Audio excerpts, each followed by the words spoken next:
Well, this year we focus on the important subject of marriage. No, I'm not going to do marriage.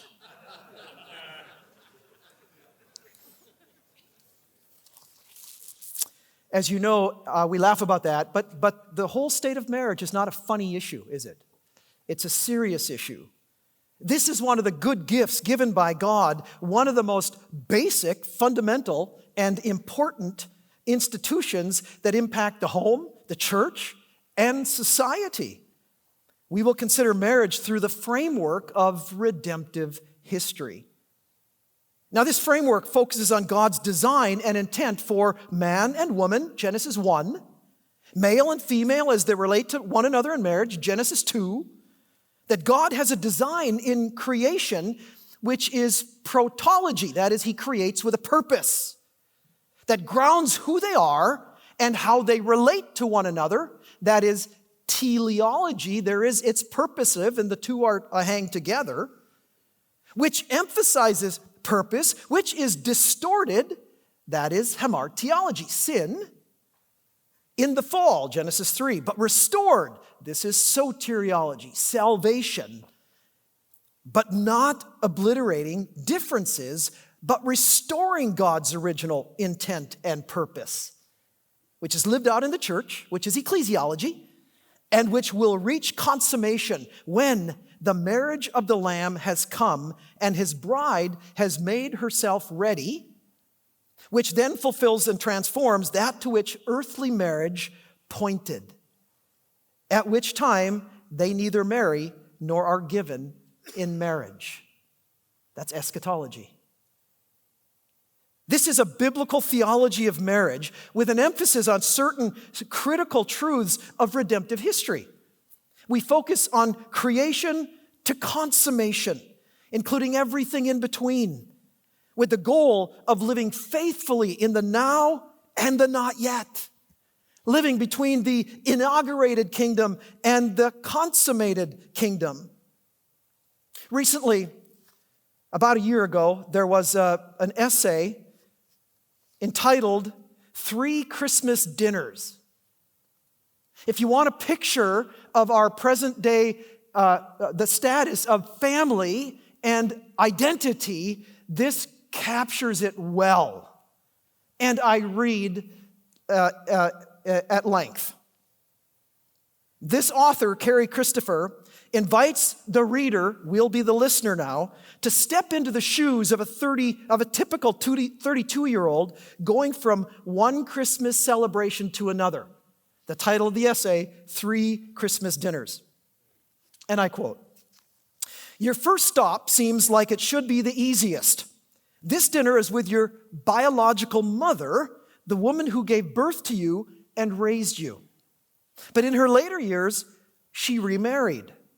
Your stepfather became your stepfather after you had left home for college. You don't really know him at all. He and your mother met each other after failed marriages. They both had adult children, but wanted to start over. They had an embarrassingly romantic destination wedding in Maui, which all the adult children were subjected to. The next spring, they announced that they were having a child. This toddler, now throwing mashed potatoes on the floor, is therefore your biological half-sibling. Or should be. You slip away before dessert claiming that your father is expecting you. No one protests. Your second Christmas dinner is awkward in a familiar way. You've been spending some portion of your holidays with your biological father and his family for as long as you can remember. His family consists of your stepmother and 3 half-siblings, half to you, whole to each other. Since your parents were young and stupid when they had you, they never even tried being married to each other.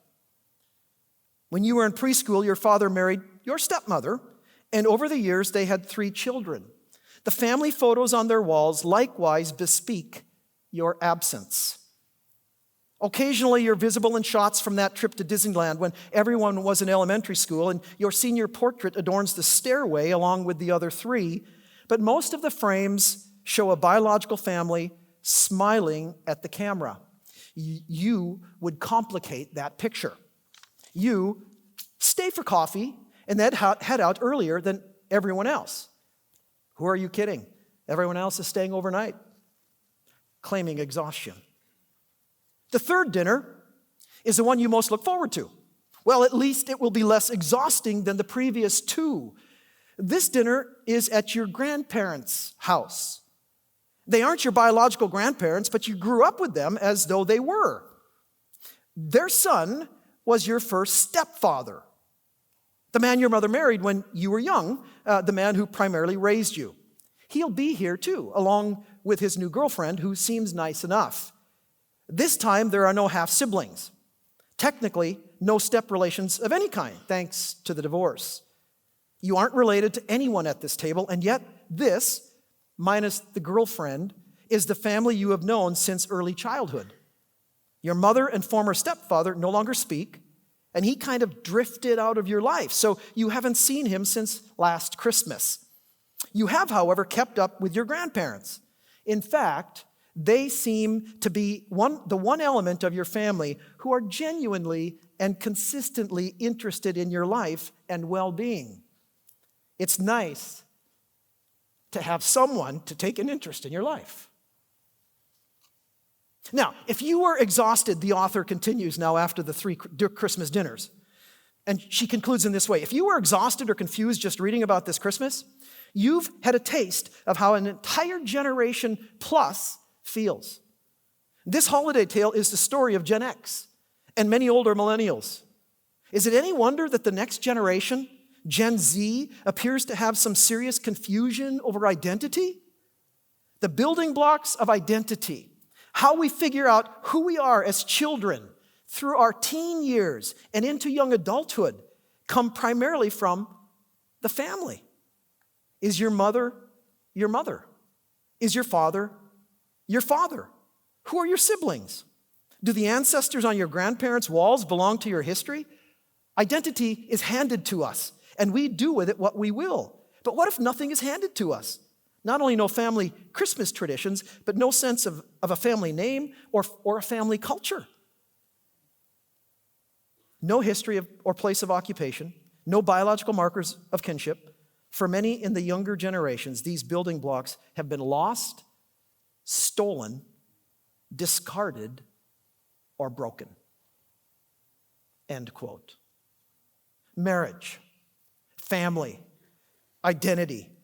Brothers and sisters, is there any wonder people are looking for a place to belong? An identity? They're finding it, but they're finding it in the wrong places. But they are finding it. Rather than exasperation and frustration, I read this. I felt sadness. I felt sorrow. And then I thought, how has the church been complicit in fostering this identity crisis through the breakdown and dismissive nature toward marriage and family, and the take it or leave it approach to the family of God? Well, as with all things, brothers and sisters, the foundation is God and His Word. When God created Adam and Eve, He said, "Let us make man in our image, after our likeness." So God created man in His own image. In the image of God, He created him. Male and female, He created them. And God blessed them. And God said, "Be fruitful and multiply and fill the earth and subdue it." Genesis 1:26-28a.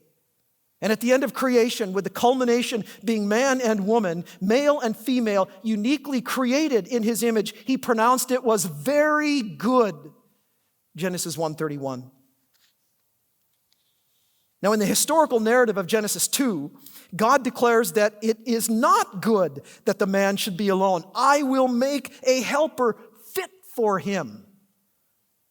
He created woman from the man and brought her to him. This was one of the ways God's promise to bless them would be realized, through their being fruitful and multiplying, through the bearing of children.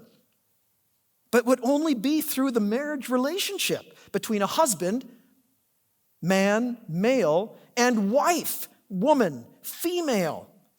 Therefore, a man shall leave his father and his mother and hold fast to his wife, and they shall become one flesh. Genesis 2:24. Jesus reiterates God's divine design for marriage by declaring, "But from the beginning of creation, God made them male and female. Therefore, a man shall leave his father and mother and hold fast to his wife, and the two shall become one flesh." So they are no longer two, but one flesh. Now, in this encounter with the Pharisees, Jesus not only affirms God's original very good design for marriage, but he also responds to those who had a looser view of marriage. That is the Hillel, or divorce for any cause. And to those who also had somewhat a stricter view of marriage. That is the Shammai, who said divorce was mandated, whereas for Jesus, he said it was permitted. Thus, Jesus affirms the goodness and rightness of marriage and also permits, not commands, divorce in certain situations. Paul affirms the teaching of Jesus and expands it, 1 Corinthians 7. There are two explicit exceptions allowed in Scripture that may destroy the covenantal bonds of marriage: porneia and desertion. Marriage, for those who have received this gift, is to be monogamous, lifelong, and procreative. And God's design and mandate for marriage is true, good, beautiful. Now, importantly, singleness is also a grace gift, 1 Corinthians 7:7, which also reflects that which is true, good, and beautiful. In God's providential plan, both marriage and singleness testify to the gospel. Some, though through several different circumstances, are single again. Some of you may be here. Sam Albury writes, "Both marriage and singleness testify to the gospel. Marriage shows us the shape of the gospel in that it models the covenant promises that God has made to us in Christ. Singleness shows us the sufficiency of the gospel because it shows us the reality of what marriage points to, which is our own relationship with Jesus." It's a beautiful picture to consider both. And of the gift of singleness, Barry Danilik, one of our speakers, writes, "When people choose to remain single for the sake of the kingdom of God, because they recognize that their true sufficiency is found only in their relationship to Christ and the coming of his kingdom, and they orient their lives around this conviction, they become in their singleness visible signs of the coming new age." Well, how do we get here? How do we get to this place of what I described, these three Christmas dinners? Well, in the past couple of generations, marriage has faced a devastating impact from the sexual revolution. The pill was made available in 1960, which for many allowed them to divorce sex from procreation. And then to address any inadvertent pregnancies, abortion through Roe v. Wade became the law of the land in 1973. It was a good thing to overturn this bad decision in Dodd's 2022, returning the issue of abortion to states. However, that has created new issues for life in the womb.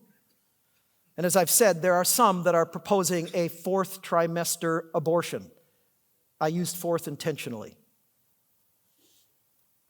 A further undermining of the family came through the no-fault divorce. California was the first state to permit no-fault divorce, signed into law in 1969, and then under Governor Ronald Reagan, and implemented in 1970. Since that time, every state has enacted a no-fault divorce law, with New York being the last in 2010. Interestingly, for some historical perspective, the first modern no-fault divorce law was enacted in Russia in 1917. Put your historical hat on and you can see some of the issues and some of the reasons why. And it followed the October Revolution, creating a communist regime. Marriage was considered a bourgeois institution, which meant it had to be overthrown, that is revolution, right? In order to usher in the new regime. And in this new order, the determination of divorce moved from the church to the state. This is some of the stuff that Jonathan talked about earlier this morning. This had huge implications, and I think destructive repercussions for the family. Since the 1960s, we have seen and experienced similar destructive tendencies with marriage and families. Today, many want to do with God's design for the marriage consisting of a husband and a wife, mother and a father, and children, claiming it, that is the nuclear family, is a 20th century invention and an outdated institution. This issue has become especially pertinent and acute in the last few years, considering the SCOTUS Supreme Court decisions of Obergefell 2015, in which same-sex couples have the right to marry in all 50 states, and Bostock in 2020, which an employer who fires or otherwise discriminates against an individual simply for being gay or transgender does so because of sex in violation of Title VII of the Civil Rights Act of 1964. And now the Respect for Marriage Act 2022, which provides statutory authority for same-sex and interracial marriages, repealing the Defense of Marriage Act of 1996. You know, divorce has become not only common, but somewhat expected, even among Christians. If in a previous day divorce was considered the unforgivable sin, and some of us might remember that day, which it is not, today it is not even considered a sin. Which it is, though bear in mind that there are exceptions allowed in the Scriptures. There are legitimate reasons that are permitted. There's not only the sin of divorce, even in those situations that are allowed biblically, it is because of the sin of the hardness of heart. There's also the reality of being sinned against. Those instances in which a spouse committed porneia or deserted, or those instances in which a spouse divorced without biblical grounds, and the innocent party is left alone. Friends, the flippant way many approach marriage and respond to God's mandate as Christians and in the church is one of the ways I think expressive individualism has made destructive and devastating inroads. Doing what I want, pursuing my own personal desires as an end. Friends, that's idolatry. And it also is important to remember that one can make marriage and family an idol itself. Think of how many churches refer to their ministry and mission as being family-friendly. On the other hand, on the one hand, that is good since it affirms God's design for marriage and the family, and yet on the other hand, it gives a prominence to one at the expense of the spiritual family, which does not reflect all of Jesus' teaching. Jesus teaches that the spiritual family takes priority over the biological family. Now, it doesn't mean you deny or dismiss the biological family. That would be to misunderstand everything. But there's an importance to the spiritual family as well. So when we refer to our church as a family-friendly church, what do we mean? Remember, we're an outpost. We're an outpost of heaven. Consider other expressions of sin that affect and distort God's design. Issues like pornography and marital abuse, opposite manifestations of the gospel, and destroyers of the oneness of the marriage relationship. Or consider premarital sex and cohabitation, which for many are considered the norm. And waiting until marriage to consummate a relationship is to be an outdated moral relic of the past. Or consider the single-parent family, some through no desire or fault of one's own, and fatherlessness. Or consider the notion of surrogacy, a family purchased as a consumer. Or consider polyamory, or what is called ethical non-monogamy. Catch that. That's having a day, by the way. The last 6 months, 3 months actually, there are 6 different articles in different journals.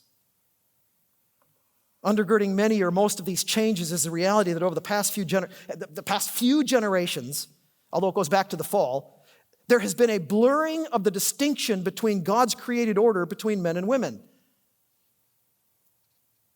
A blurring of the past few generations.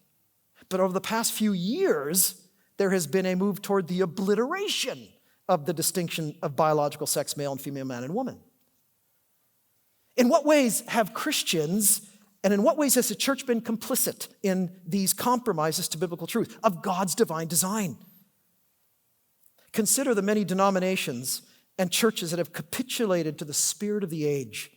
And even more recently, consider those who seek to affirm a biblical understanding of marriage on the one hand, while simultaneously blessing same-sex relationships on the other. Like the Anglicans, prayers of faith, of love and faith, and the Roman Catholic Church and their document on the pastoral meaning of blessings, and Andy Stanley, the Unconditional Conference. And yet in the midst of the now and the not yet of the kingdom, God's mandate to obey him in the realm of marriage and the only God-ordained means to flourish within marriage, they remain. Rather than succumbing to the spirit of the age, we recommit to the spirit of the ages. Let me remind us as an EFCA family of our convictional commitment. In the EFCA's 2017 resolution, Biblical Sexuality and the Covenant of Marriage, it's grounded in two biblical truths. God created human beings uniquely in his image as male and female, which addresses God's biologically sexed creation, which is very good, and which grounds the truth we affirm about marriage. Second, God has designed marriage to be a covenantal relationship between one man and one woman. This then results in affirming briefly the following. This, our conference approved. The Evangelical Free Church of America affirms that God created human beings uniquely in his image as male and female, and he has designed marriage to be a covenantal relationship between one man and one woman. Lest you think where the Free Church has spoken on this, the Free Church has spoken on this. But just bear in mind, we are only repeating what God has already said in his word. Now, a more detailed definition of marriage, here it is. It comes from a 2013 document, a resource that is on our website as well. And I quote, "We regard marriage as a good creation of God and marriage within the church as a rite and institution tied directly to our foundational belief of God as creator, which is a foundational institution of human society. We also regard marriage as a sacred institution which mirrors the mysterious and wonderful bond between Christ and his church. Marriage is much more than merely a contract between two persons, which is a secular notion. It is a covenantal union grounded in promises between a man and a woman, which finds its divinely intended expression in the one flesh union of husband and wife, and between the one flesh union of husband and wife and God. The divine design, which is lifelong until separated by death, exclusive, monogamous and faithful, and generative in nature, designed for bearing and rearing children. And it is to reflect the relationship between Christ and the church. We therefore only authorize and recognize heterosexual marriages." This, friends, is an adaptation from the document, A Church Statement on Human Sexuality, Homosexuality, and Same-Sex Marriage, a resource for EFCA churches. This then all leads to this conference. In our plenary messages, let me give the big picture. In our plenary messages, we will address this important topic through 6 different themes or topics. The state of marriage and the family, changes and challenges. How did we get here and where do we go? In our first message, we will hear and learn about the contemporary state of marriage and then have it explained how it is we have gotten to this point. Often we look out the mirror and we see problems out there. We look out the window and we see problems out there, but there are problems facing back at us in the mirror. So we will hear about some of the possible ways Christians and the church have been complicit in the demise of this God-ordained institution. With the gospel, there's always hope, so we conclude with some possible steps forward. That is, what do the scriptures and God call us to do in the face of these cultural headwinds, while regrounding us in biblical truth? Because our speaker, his study as a believing confessional ecclesiological sociologist, he has a uniquely qualified perspective to speak into the contemporary state of marriage. This message will express what we are all experiencing. In some ways, we will hear today on the topic of marriage and family what we learned from Carl Trueman in 2022 on the issue of human sexuality. That is, how did we get here? Second message, marriage, a biblical and theological understanding of God's good design through redemptive history. This is a foundational message to the conference. As reflected in the title of the conference, our focus is God's design and intent for man and woman, male and female, as they relate to one another. God has a very good design in creation that grounds who we are and how we relate to one another, which has been broken, distorted, but redeemed and restored in salvation. And we live now faithfully as we await the return of the Lord, the new heavens and the new earth. Now, this is a biblical theology of marriage. Third, divorce and remarriage, exceptions to the permanency of marriage. Although this third message will build on what's been said in the previous two messages, the focus is on the challenge of divorce, the exception God grants to the permanency of marriage due to porneia, or the hardness of hearts, and the destruction of the covenantal bond of marriage. And the fourth, marital abuse. A picture, catch the title, a picture of Satan's design and a manifestation of the anti-gospel. This is the opposite of God's design for marriage. And the contrast of what is manifested in our final message, that is a marriage being a manifestation of the gospel. All abuse, dear friends, is evil, and marital abuse is a lie and an anti-gospel. And rather than giving life, it destroys life, reflective of the enemy who came to steal and kill and destroy, and is opposite of the good shepherd who came that we may have life and have it abundantly. The fifth is singleness, a visible sign of the new creation. Singleness needs to be considered when we think about marriage, when we think about family. As I mentioned earlier, when we often will make reference to being a family-friendly church, what we mean is they are biologically family-friendly, not family of God-friendly. And there's a place, right? There's a place, but how do we understand that?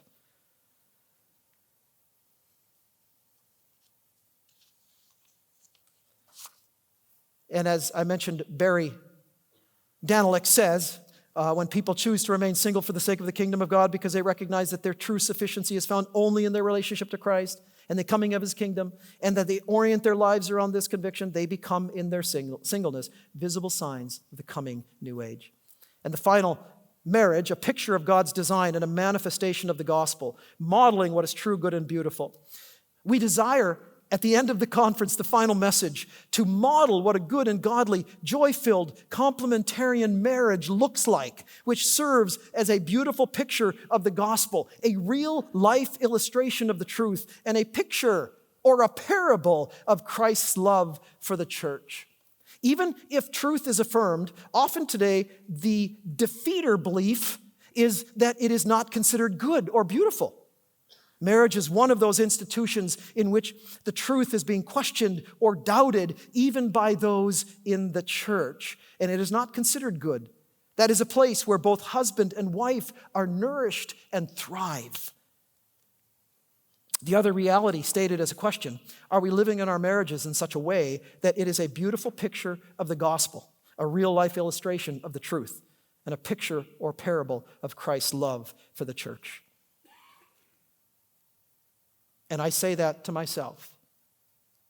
This final message with husband and wife is a summary and application of the previous messages and a conclusion to the conference. And then finally, the breakout sessions. You can see that the authority God's designed for flourishing in a fallen yet redeemed, though not yet glorified life together. And we'll talk about issues of authority in different ways. An expansion to some degree of what Jonathan shared this morning. Another breakout by Bob Yarborough, our second speaker this afternoon, to talk about complementarian ecclesiae, that is churches, and congregational order and ardor, biblical principles, theological practices, and pastoral wisdom. A third, family planning, the blessing of children, birth control, and infertility. Matthew Epinet will be leading this session. And I don't know if you know this or not, but in any given church, those that are in the child-rearing ages seeking to begin a family or expand a family, 15 to 18% of those are infertile. And often I don't think we think about those things. And I would say that needs to be part of our premarital counseling, because if we don't, if a couple, and when a couple is infertile, they will seek a fertility specialist, not a pastor. And we need to let them know that God has something to say about fertility and infertility, and so that you can walk that path together. Friends, there are 38 different ways to conceive a baby today. Don't think every one is God-honoring. Fourth is pornography, soul shriveling, and relationship ruining. Nick Stumbo, who is executive director of Pure Desire, and the Free Church has a relationship, a partnership with Pure Desire at the national office, and it's addressing the holiness of our lives. Fifth, responding wisely to a domestic abuse. Nate Brooks, who will be giving the fourth message, will spell this out. So what happens in local churches if there is abuse, marital abuse, domestic abuse? How do we process that in a wise, God-honoring way? And then 6 keys to preserving and strengthening marriage. A premarital foundation for building a lifelong marriage, and not just a Pinterest ceremony. Friends, the theme of our conference focuses on one of the significant challenges pastors, elders, leaders, and churches encounter in our ministries. One pastor wrote to me earlier this year, and I quote, "The number one practical issue I have in pastoring these days in regard to marriage is cohabitation instead of marriage. It is completely normal and expected now, even among professing Christians, to just be in a relationship. I just learned today that one of the young adults I baptized this last year is going to be a father. Unbeknownst to me, he has been apparently living with his girlfriend, and they have announced their surprise arrival of a child later this year. I feel my failure as a discipler keenly in this area of sexual ethics and marital theology would welcome help." So we're eager, friends, to learn together about this important truth, not just to enable us to minister more faithfully and fruitfully to others, but also for the sake of strengthening our own marriages and our resolve, married or single, to live for the glory of God as signposts of the new creation. This, friends, is our prayer.